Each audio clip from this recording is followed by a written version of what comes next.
I'm Aimee Pruitt. I'm Lisa Dumas. I teach Ayurveda and yoga. I teach yoga. I'm a yoga therapist in training, and I offer transformational coaching. But that's just part of the story. We're moms, daughters, wives, and friends. We're always learning, and we've both experienced healing by what we teach. And the intention of this podcast is to offer you our favorite tools from the traditions and sciences that support us as we navigate the realities and stressors of modern life. Each week, we'll share stories, answer your questions, and talk to others who inspire us. Welcome to the Radiant Warrior Podcast. Yoga and Ayurveda to reclaim a courageous heart. Aimee, my vata is up. Is it? Tell me about that. My mind is busy. I've already done my vata abhyanga with the vata pacifying massage oil today. But do you ever do the thing when you have a big event coming up, or maybe a vacation or a retreat, where you know that you're not going to be able to spend the time doing your regular tasks, and so you front load your week in preparation for that event? Yes. That's where I'm at right now, and it's for an exciting reason. The yoga therapy course that I'm taking, and the clients that I have in my public classes, and the blogs that I write, the things that I would do and I would normally stretch out over all 7 days, because I don't really have the schedule that has a structured couple of times off. I'm doing those in 3 days. So I'm feeling that very busy mind and overwhelm. And I know at this point that I do a lot of this to myself, because I put a lot of pressure on myself to also keep the house a certain way and keep up with all the householder duties that are important to me as well. And we can talk about that a little bit, about how our thoughts create this overwhelm. But I definitely feel like I'm swimming in a bit of overwhelm these few days. I hear that in what you're saying. You know, you did say these are all exciting things that you're working on and things that fulfill you, but there's still things that need attending to, right?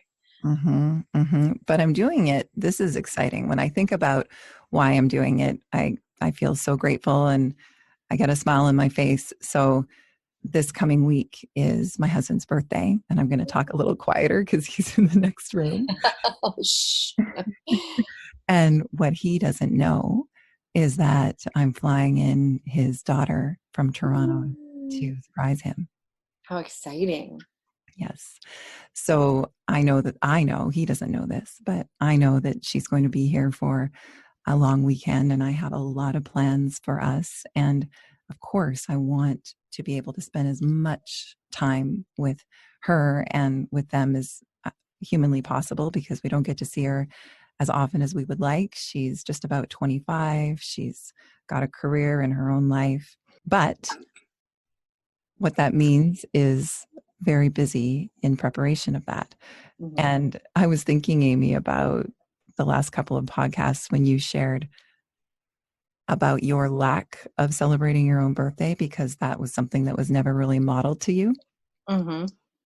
So when you are reparenting yourself around that and learning to treat yourself and celebrate yourself a little bit more, the reason that I make such a big deal out of birthdays, and I do every year, Cliff is surprised by something that I do, and I love it, and I think about it for much of the year, how I'm going to celebrate him. And the reason that I do is because I do have a mom that did such a good job on our birthdays, and she made us feel special the whole day through. That's wonderful. So she used to make most of our clothing for us. And the first thing that would happen on the morning of our birthday is that I would open up the closet, and there would be like a new birthday outfit hanging there for me, which is probably why I still love clothes to this day so much. And then the whole day was excitedly awaiting the birthday party that she would throw. And we had a lot of different traditions. When I got home, the house would always be decorated. She would always make a theme cake, like it was the shape of a bunny or a cat or something like that. And she would make these special hot dogs with cheese and bacon because the hot dog wasn't enough meat Right. and pork. And she would dye our milk different colors. And she would lead great party games, and all the kids in the neighborhood would come. And I have the greatest memory of that. But what I feel so grateful about is that she gave me the gift of celebrating myself and having a day where I felt really special. So I really wish that for you next year. Yes, I'll have to start thinking now how I want Mm-hmm. to Mm-hmm. spend my day next year. I think that would be a great idea. Yeah. So that's me right now in Overwhelm. And I know we were planning to talk about burnout and overwhelm today, so it fits quite well. You've shared with us that experiencing some pretty severe burnout in your career as a registered nurse working in very busy and chaotic emergency rooms were part of the reason that you knew that you had to heal. So let's dive a little bit deeper into that, Aimee. So you brought up the state of overwhelm that you're in right now. And I think maybe we could visit that. I just want to offer you two things Yeah. around your week, because you did say, these are all beautiful things that you're working on and they're exciting and inspiring, but there's still things that can create overwhelm. I wanted to offer, is there anything, not the things that are inspiring or the things that are coming up this week, but anything else that you could edit? And you don't have to answer, but just think about that. Is there anything that you could edit off of your plate that you would normally do? So often we try to do all the things that we normally do, and then we add to that list. So you're doing all the housework, all the teachings that you normally do, all your classes, doing all the things, and then you're adding extra things this week. Mm-hmm. And so when you have moments like that or periods of time like that where you are adding to your list of to-dos, even though they're awesome things, could you edit out something else maybe this week, whether it is a class that you teach this week, maybe getting a sub, or asking your husband or your daughter to do extra chores around the house, or some weeks it might be bringing in help as far as like cleaning the house, or it depends on your budget or and I'm offering these not just to you but also to our listeners, but just where could you get creative in your list of to-dos that you could delegate out to somebody else, so that you don't keep adding new tasks, but as you add a new task, maybe something else gets sent to a different person to do. Yeah, I agree. And I think also is really looking at the thinking that is causing this overwhelm, because especially when you talk about keeping a house a certain way, that's me, that's my beliefs, and it's a challenge for me to sometimes let go of that, and I'll give up on sleep to just stay up and fold that laundry and clean that. And I'm pretty fortunate that I'm able to ask my husband and my daughter to help me out on these days when I'm not home as much. It is incredibly wise to ask, what is it that I could let go of? Or what's also helpful is for me, and tell me if you can relate with this, for me in overwhelm, I'll get more overwhelmed when I think of everything I have to do all at once. Right. And I've learned that this is how our brains work. We'll have a thought, I have so much to do. And then Right. our brains will go, yes, you do. Like this. And then it feels so heavy. And then we meet this big full day feeling heavy and almost in a lower state of mood, which makes it harder to get motivated to get all this done. So I'm right there with you. Mm-hmm. I'm on to myself. I question why I can't let go of this, that, or the other, and why I feel like I have to do it all myself. And if I'm going to be completely honest with you and myself, I know that there's some underlying belief that if I can get it all done, then somehow I'm good. Well, you're already good, and we already know that you can get it all done yourself, but why take that on when you don't have to? Mm-hmm. The why, I think, is a big question too. Why do you want to do it all yourself? You might be telling yourself, well, if I don't do it all myself, then I'm not good. Or some people could think, well, I need to do it all myself because nobody can do it like I can do it. Or look at me, look at all that I'm doing. I do all these things. But the end result of all those scenarios is you're still overwhelming yourself. So, really trying to create a schedule that feels very attainable, very doable, has some space in it for nothing. We try to pack our schedules with 1,000 different things, and trying maybe to build in a little bit of space, looking at your schedule for the next week. And if there is no space in it at all, could you then really try to edit something out? Mm-hmm. Yeah, I gave that to myself this morning because today is it's just the way it is, and it's all great stuff because I do love the things that I do, and a lot of the things that I do doesn't feel like work. But I did have that gym workout scheduled for an hour before speaking to you, and instead I did a little bit of grounding yoga. I had my meditation, and I did that Vata pacifying self massage. So I did offer myself a little bit of space. I think the answer to the question, why do I like to do it all? And I get a lot of help. I'm really fortunate in that we're a real partnership in my marriage and in this family. I honestly enjoy, it's something that brings me peace to bring order to our home. I think I have that in common with your husband. Yeah, for sure. It brings me some peace to make things beautiful around me. And I know that that's something that I keep doing because it makes everything else that I'm doing just a little bit easier. I can come from it from a place of peace.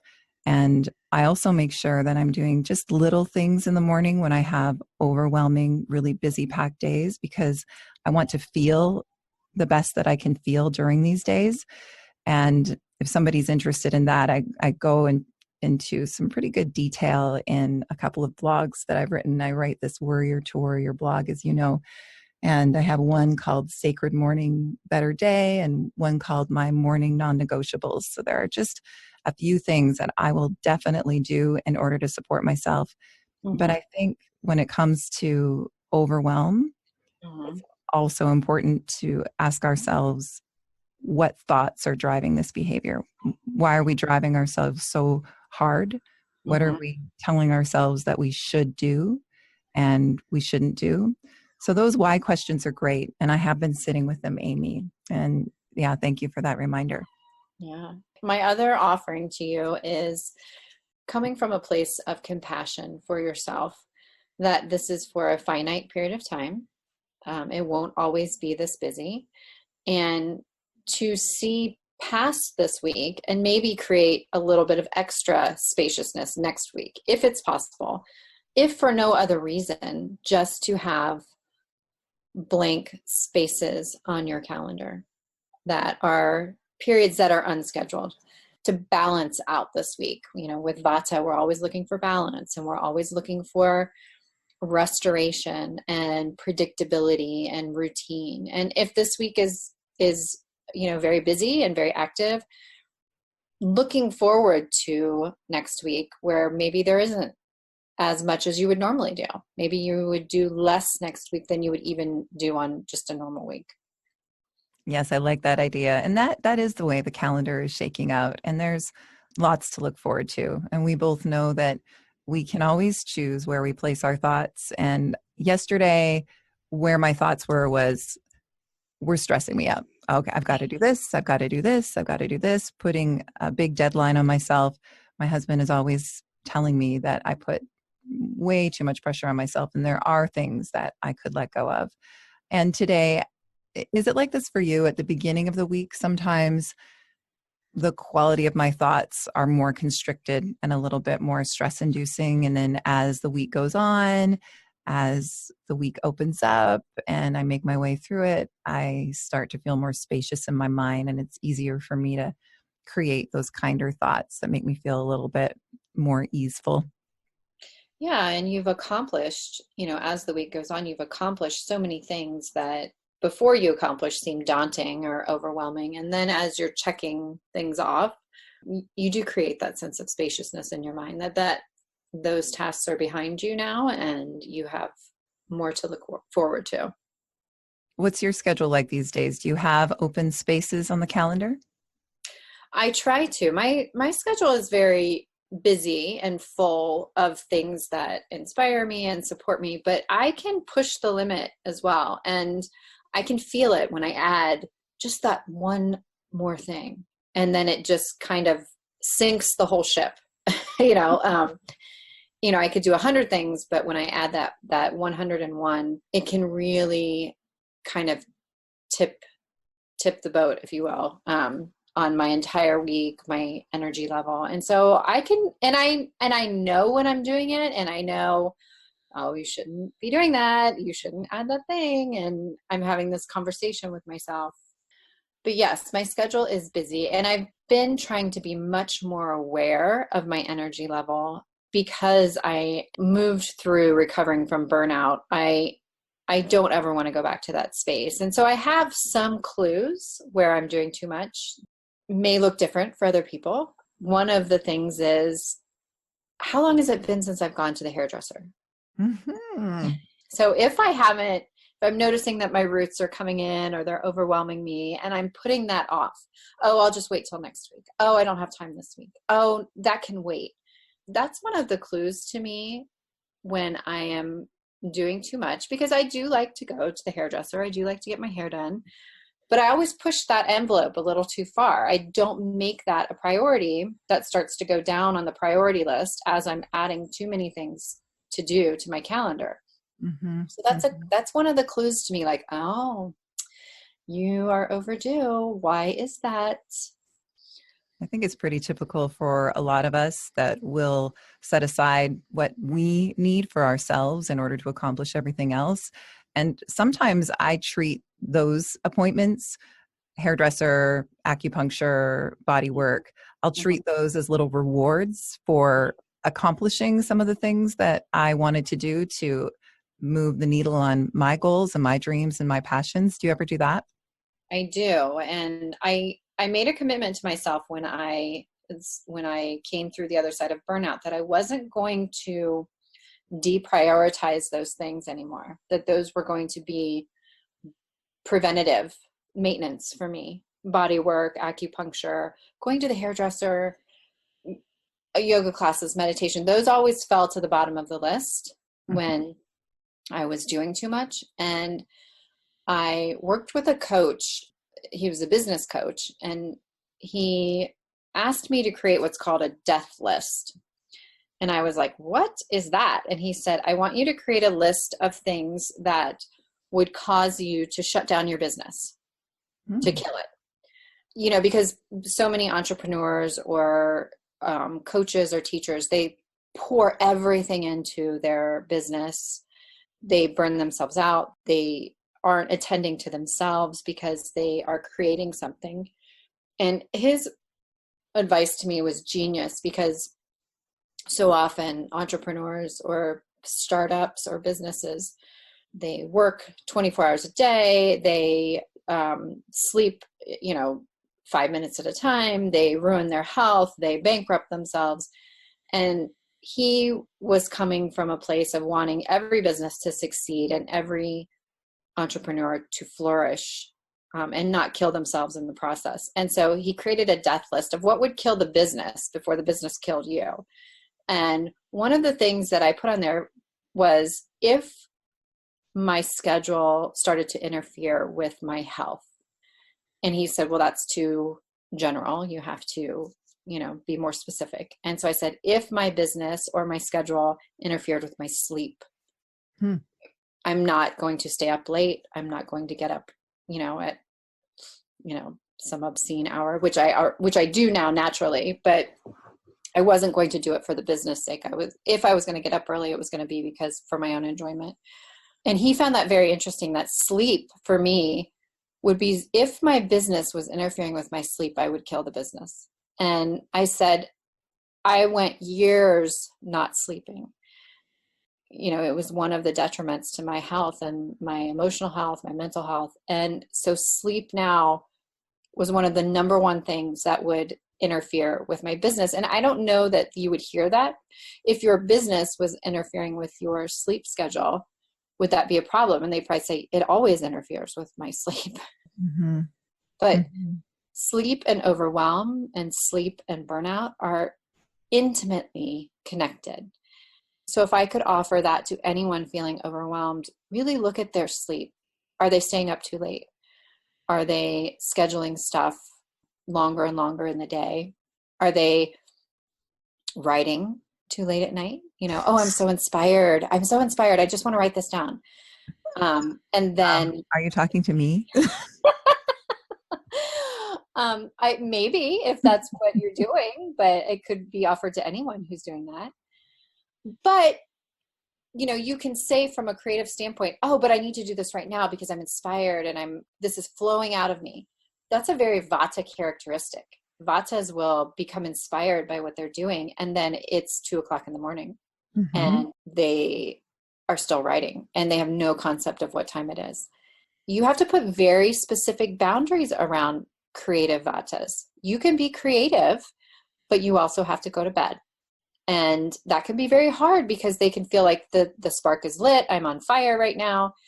And maybe have a process for that, a notebook next to your bed, or a final creative dump at the end of the day of where you're just journaling all the things to get them out of your head. But having that bedtime, no matter what, if your Vata is unbalanced or what we call Vata deranged even, you need sleep. And you can do all the things during the day, but you have to go to sleep, and you need more sleep than usual. And when Vatas are on fire and Vatas feel very creative and they don't want to sleep, there's so many things to do, and there's so many things to read, and there's so many things to write, and there's so it's kind of counterintuitive for a Vata to feel like, I don't want to go to bed. Yeah. But that's what they need. They need bed, and they need more. I definitely know that about myself. And as I get older, I realize that those Vata tendencies, they're not serving me. I know that they never did. But yep, last night I stayed up pretty late because I wanted to give myself extra time today. Although I did have a limit on it, and I just went about a half an hour past that limit. So much better than it was. But yes, that's good advice. And I know that if I steal hours from myself and stay up late because I'm inspired and things are on fire, then it'll take me a couple of days to recover, and I'll have a couple of days where it's harder to feel inspired, and I'll feel my emotions will be darker and they won't support getting a lot of things done. Mm-hmm. Oh, and that's what happens in overwhelm as well. That's when I'll be more vulnerable to not sticking with nutrition that serves me.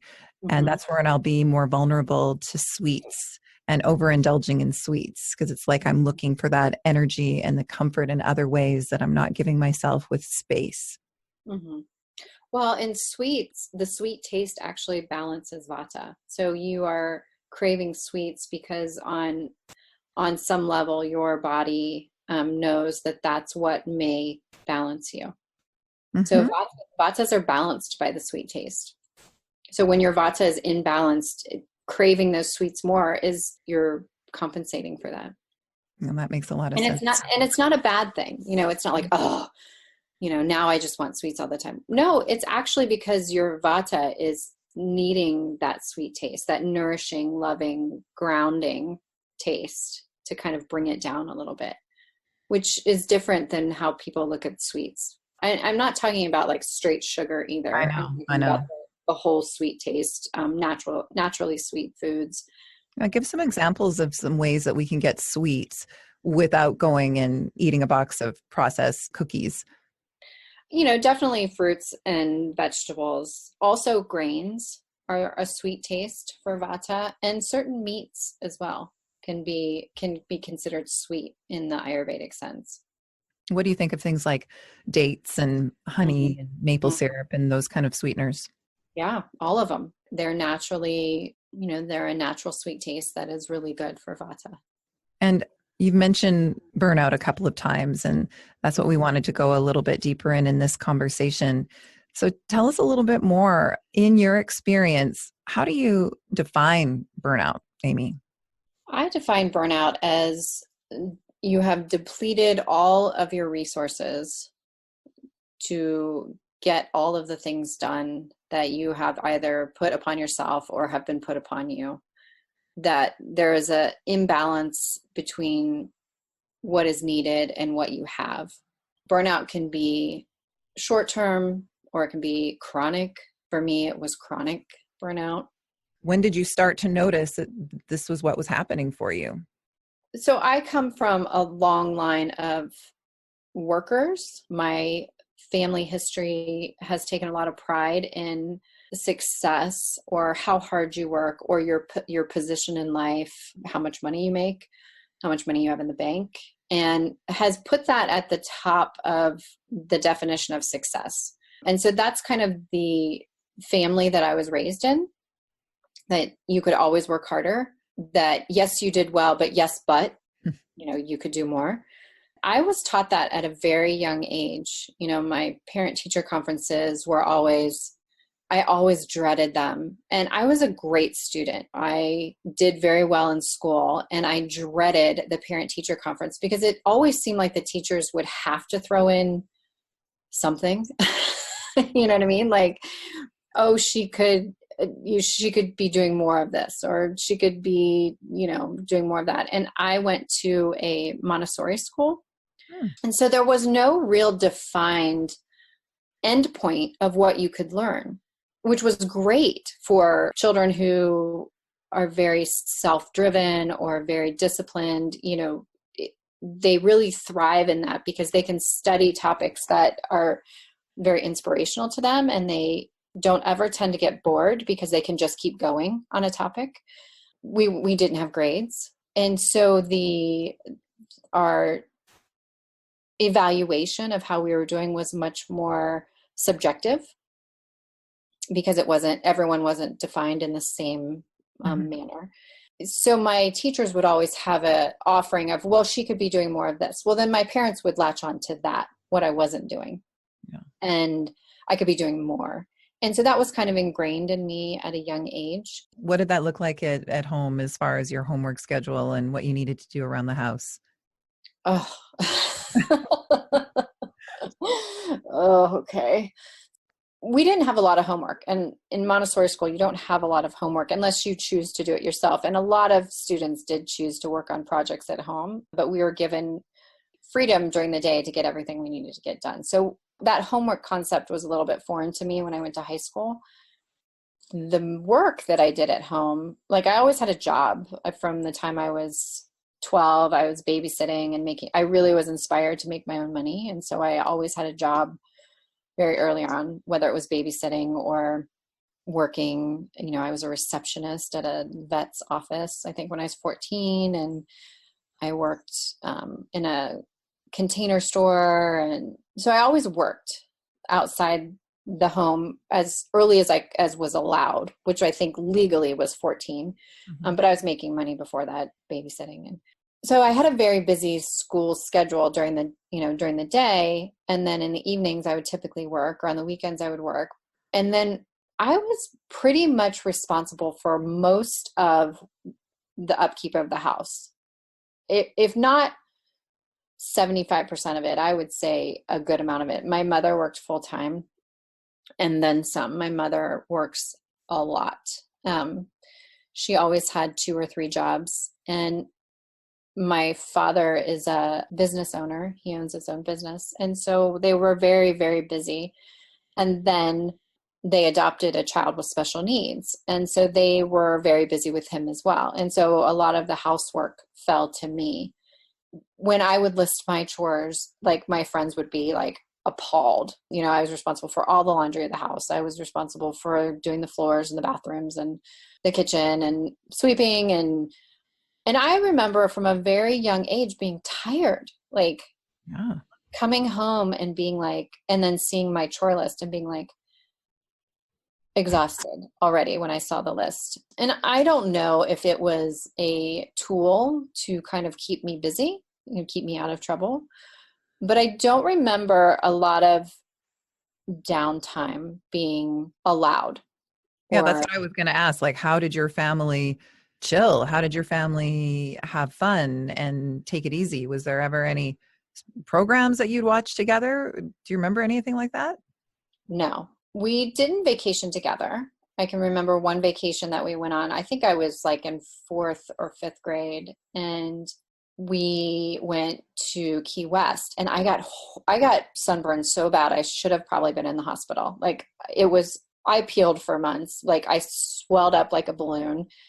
As you can imagine, I was miserable on that vacation, and because I was miserable, I was deemed kind of not Difficult? not difficult. Difficult's a good word. And so we never went on vacation again as a family after that.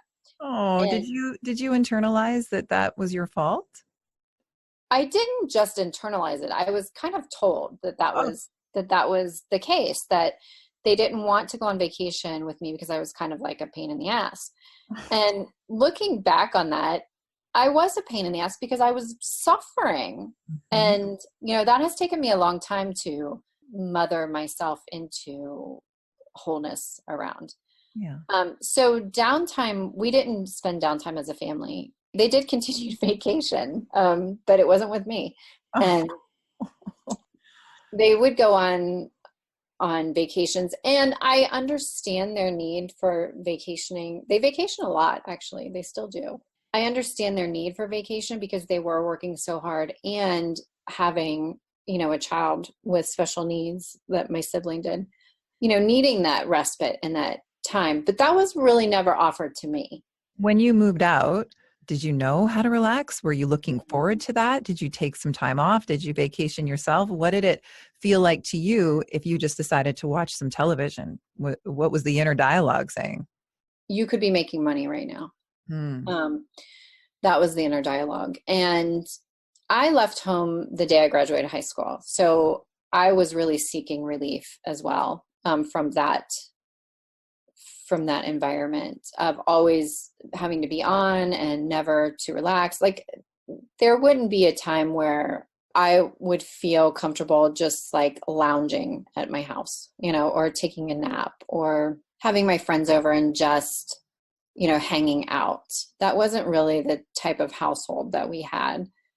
And I ended up getting pregnant in high school. And I think part of it was I was ready to start my own family and try to do it. I wasn't ready on a cognitive sense, or Hmm. to I certainly wasn't ready to start my own family from a financial sense, obviously. But I think I wanted on some level to create my home life the way that it would support me. Now, getting pregnant in high school does not decrease your stress level or decrease the amount of hours that you are going to need to work to support yourself and your family with a high school degree. Yeah. So I set myself up for a continued existence of working really hard and working long hours, to support our family. And I wanted my own home life, one that I could feel comfortable and at ease in. And so I had my children very young. I had my two daughters right out of high school, and started to create my own life, but still had that dialogue that there's always more you could do. There's always more you could do. There's always more work you could do. There's always another degree you could get. Yes, but you could get your master's. Yes, but you could get your PhD. Yes, but, and so never really being allowed to just kind of marinate in your success, or being told like you are already good enough, where Yeah. you are. You are already good enough where you are. That was not something, that was a very foreign concept to me. And Hmm. so I was always trying to work harder, work more, make more money to somehow become quote unquote successful, but not really defining what the end point would be, because yes, but there's more you could do. And so years and years and years and years of chasing that ideal really brought me to my knees from burnout, because there was never going to be an end, until I said enough. And when you were creating your own family and you wanted to do it your own way, did there end up ever being time for chilling on the couch and cultivating relaxation with the family? That really started to happen when my daughters were maybe 8 or 9, where I was done, when I had finished school and I was established in my nursing career and I felt like I could take a breath. Then I was able to really enjoy hanging out with them, really enjoy having their friends over, like kind of recreating what I wanted for myself that I didn't really get. I'm so Um, glad. Having sleepovers, having their friends over and having them just play and do what they wanted to do that was easeful and joyful. And, so I really did kind of get to experience that as their mom, creating those experiences for them. I really look back on that time with a lot of joy, that think about them and their friends playing and playing their music and watching movies and staying up late. And they would take all the mattresses off the beds upstairs, and they'd slide them down the steps into the living room. You were the And cool mom. You were the cool mom that let them play on the mattresses. All right. yeah, we did take the mattresses down. Yeah. And that was like a weekly thing, that they would take the mattresses and fill up the living room with their mattresses, and we'd have just this big comfy space, and we would watch movie after movie, and we would eat. And yeah, so I did get to experience that after I became a mom. I experienced what that looked like and what that felt like, and that was very healing for me. You continue to nurse and you continue to work in emergency rooms. Do you remember a moment when you realized I can't do this anymore? And what did that feel like in your body? What was going on in that severe burnout situation? It felt like there was no light, like no joy. Everything was covered in like kind of like a gray film. I can remember not laughing, Hmm. um, that I just felt like covered in almost like a black and white movie. There wasn't color. Things weren't colorful.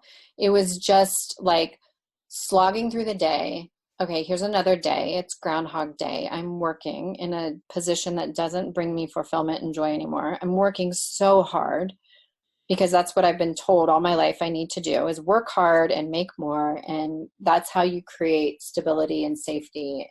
And that's how you are a good person. And so I would pick up extra because more money meant safety and security in my mind. I would pick up all the extra hours because that was me being a good person, providing financial stability for my family. And not that we were on the precipice of instability. That wasn't the case. It was just more is better. Mm-hmm. And being told by not just my family, but my administrators that another degree would be ideal. So going back to school on top of working full time and raising 2 young daughters, I went back to school a couple times, and that's a lot, college level, and studying things that weren't really lighting my fire anymore because I was being told that that's the degree I needed to have. And my physical health was suffering. I was tired all the time. I wasn't attending to my sleep. I was eating on the run. I wasn't eating good quality foods. I was gaining weight, which in proportionately to what I was eating. So then I was talking negatively to myself that why are your clothes getting tighter and tighter, and how we talk to ourselves. Mm-hmm. Things were just kind of slowly eroding for me. I wasn't living this vibrant, joyous life. I didn't really have things to look forward to anymore. I never planned vacations. I think my husband and I went 5 or 6 years without taking a vacation just because we never made it a priority, because there was always something else that we were doing, pushing that space and time for rest and joy down to the bottom of the list. Mm-hmm. When we would take a vacation, it would be such a eye-opening, awe-inspiring experience. And we never wanted to leave. And we'd be like, why don't we do this all the time? I don't know. Why don't we do this all the time? I don't know. And just never planning. Like we never made good plans for creating those moments of joy and happiness and celebration. Like celebration wasn't on the calendar. Things would pop up and I wouldn't realize, oh, there's that concert I want to go to, but it's tonight. I would just see it like at the last minute, like not actively looking for things to do that would bring me joy, because I was so far deep in the life I had created for myself that I wasn't aware of all the other things around me that I wanted to do. You've done such a great job of painting a picture of the kind of beliefs that were driving these choices and this behavior. And you've mentioned a couple of the thoughts that sprouted from those beliefs that caused this behavior as well. And I think it might be helpful if we played with those thoughts a little bit and kind of show how we work with our own thoughts and how we question our mind, and how we ultimately, our goal is to try to cultivate this warm, sort of kind inner landscape that supports us. You've definitely said that in your mind at that time, there was a lot of thoughts driving you on more is better, working hard makes me good. And so we know that now when we are thinking these thoughts that are driving us on or terrorizing us or criticizing us, first of all, we can remind ourselves that the thoughts that are coming up in our brain are meant to help us to survive. So even though we need to manage them and question them, those thoughts that are coming up are all around thriving and surviving. But it's very helpful to say, all right, thank you, inner dialogue, Mhm. for letting me know that you want me to work hard and you want me to thrive.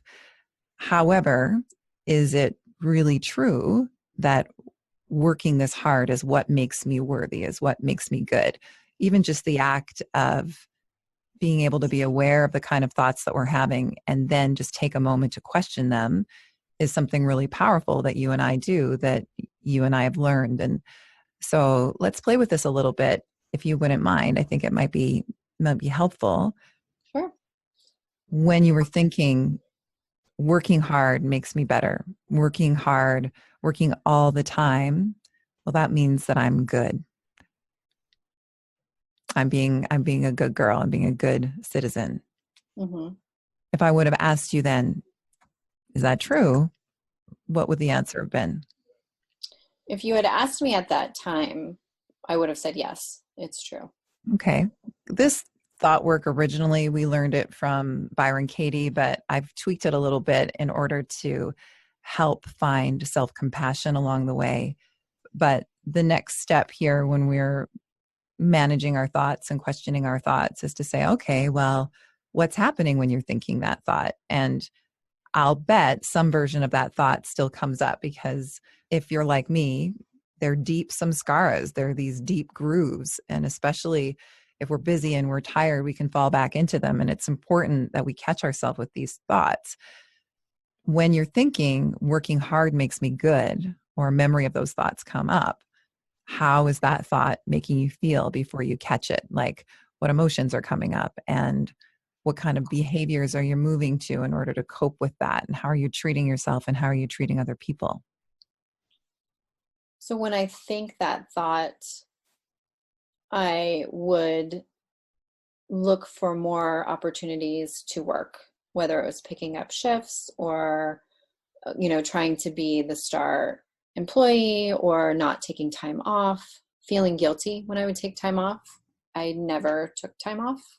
So behaviors around that, looking for opportunities to work harder, work into the next position, working, striving for promotion, always checking my paycheck, like how many hours did I work? Like obsessively looking at hours worked versus my self-worth. So, what emotions are coming up with, I'll be good the harder that I work? If I work hard, then I'll be good. What kind of emotions are you dealing with? I would have anxiety of meeting all these benchmarks I'd set for myself, having a state of constant overwhelm, sadness too, that I had a chronic level of sadness around it too, because there wasn't joy in any of that. And I wasn't cultivating joy for myself. And I knew on some subtle level that this existence wasn't what I wanted for myself. And so there was sadness there as well, that this is it. This is all I'm doing. I'm just working and, being sad for myself. Mm-hmm. And we've learned that when sadness comes calling, sometimes that's a request for releasing something. Mm-hmm. So, I mean, I can imagine that if I were to ask you, all right, what needed to be released? You've done a lot of that work. Mm-hmm. Expectations that others had set for me needed to be released. Mm-hmm. How's that going? Where are you on that path? I mean, this is a life work. And I'm totally resonating with what you're saying. Yeah. Yeah. It's a work in progress. And I have really become my own advocate and my own cheerleader. I'm in my corner, Mm-hmm. where I didn't feel always throughout my life that somebody was like, oh my God, you are doing so good. Like, look at you sitting on the couch doing nothing. That is awesome. Being there for myself in whatever state I'm in. It is a life's work of releasing others' expectations for me, because I felt very confused about what I should be doing with my life. And I was just listening to everyone else, really, because I didn't have a really solid foundation on what was really right for me. And so then I just thought, well, they're telling me I need to do this. I need to work more. I need to get another degree. I guess that's what I should do. But I was the one doing the work and I was the one getting the degree. So I was the one expending the energy, really uninspired. So can I ask you something that we ask our clients, our students at our retreats? Yeah, absolutely. Close your eyes. Okay. What if you did not care about what other people thought? Who would you be without a thought of meeting anybody else's expectations, anyone's? It's nice to use the power of imagination to really think about who we'd be without those limiting thoughts. If you honestly could not think, you couldn't even consider what anybody else ever thought of you or expected of you, what would life be like? So you're going to make me cry. It's okay.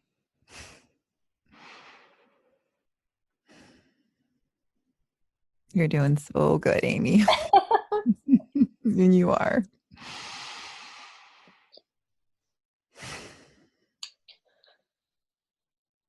So when I lift all those expectations that I feel like have been layered on me, I just return to this sense of joy and light and freedom and the allowing of all of that to be without any other requirements. There's a youthfulness to that. I feel sad that I lived for so long without that. And I think that's really the core of it, is I still grieve for the years that I wasn't able to find joy and I wasn't able to be light and feel free. And I have returned to that. My life is full of joy now, and my life is light and inspired. And there still is grief there, that I grieve for myself that I had to live like that for so long. And I'm so thankful that I don't live like that anymore. And I grieve for others who are still stuck in that. I just think of myself at a young age, as a child, before I was told that I wasn't good enough. the way I was, or I needed to be something different, or I needed to do more than I was, that I wasn't good enough, or the yes, but, and I want to go back to that and just be like, oh, baby, you are just perfect, the way you are. And I am able to touch into that now. I am able to find that. And I have gotten very rigid almost in protecting that part of my life, protecting the joy inside of me and the happiness and the light. But there is still sadness around thinking about the times of my life where I didn't have that. I feel so honored that you're sharing your process with me here like this. And yeah, you're doing it. You touched into that part of you that is vibrant and Mhm. free and already good enough. Yeah. That was so helpful for me when I was healing disordered anxiety, is to touch into the part of me that's never been afraid. And I love this idea of when you have those thoughts, because you're still going to have them, and I'm still going to have my own brand of what I need to do in order to be good enough, to be able to think of that aspect of ourselves, that higher aspect, that part of ourselves that is compassionate and already knows its worth, Hmm. to soothe that younger version of ourselves, because that's really all that it is. The voice is us too. It's not only important to purify that voice and to shut it out and to lock it up, but to realize that this is a young voice that learned a lot of lessons before growing up and realizing what's right for us now. Hmm. And to use the compassionate voice to soothe that younger voice and say, I understand why you feel this way, and I understand why you want me to act in this way and what you're warning me against. But Hmm. guess what? You're Hmm. already good enough. And you inspire me and all of our students, because I know you have the cutest little picture of little Aimee Hmm. in a special place in your room, and you see her all the time. So when you notice that your inner voice is getting hard on you for perhaps not doing enough and not making enough, Hmm. if it's hard to be nice to yourself, you know that you can always be nice to her. Hmm. I wish that little Lisa could invite little Aimee to the birthday parties. Yes. Well, we do have parties when we get together. We have dance parties. So, Yeah, well, we do a lot of that. We do a lot of caring for ourselves now and reminding ourselves to do that. And listen, it's a daily reminder. And that is exactly what our morning practices are all about, because we wake up in the morning and it's not just the mind that has a habit, it's our bodies that have a habit as well. Our bodies will have habitual emotions. We might wake up in the morning and feel confusingly sad, or for me, I feel a lot of shame first thing in the morning, and then my mind tries to make sense of why I might feel that. Oh, you shouldn't have eaten that yesterday, or what did you eat yesterday, or what did you say yesterday, or what did you do yesterday? There are things that we can do in the morning in order to overcome habit. That's this work that we're doing in the world, is questioning our habits and questioning the voice inside that doesn't support us, and offering ourselves, most importantly, radical self-compassion. And we chant about this in what we teach. Radical self-compassion is, again and again, forgiving ourselves for not measuring up to the impossible to reach hmm. idealized version of ourselves that we think we have to be in order to be loved. And we all have that idealized version of ourselves that we're pushing and forcing ourselves to be, whether it be by what we achieve or how we look to others. And the problem is, we're not going to meet those expectations. And when we don't, that's when we treat ourselves badly, not just in our mind, but some of our habits and some of our more unskillful behaviors. And I'm talking about myself, how many deals I break with myself when it comes to nutrition, or how I might spend my time, because I've succumbed to not being able to live up to who I think I need to be in order to be good. Yes. I would invite anyone to do that practice with their young one, like I do with the picture that I have in my bedroom. because it still is a daily thing for me. And like you so, eloquently said about how things come up and the expectations that we put on ourselves or that are put on us, and starting my day with that non-negotiable of having that conversation with myself as a young child, that you are already good enough. You are already successful. You are already everything that you need to be.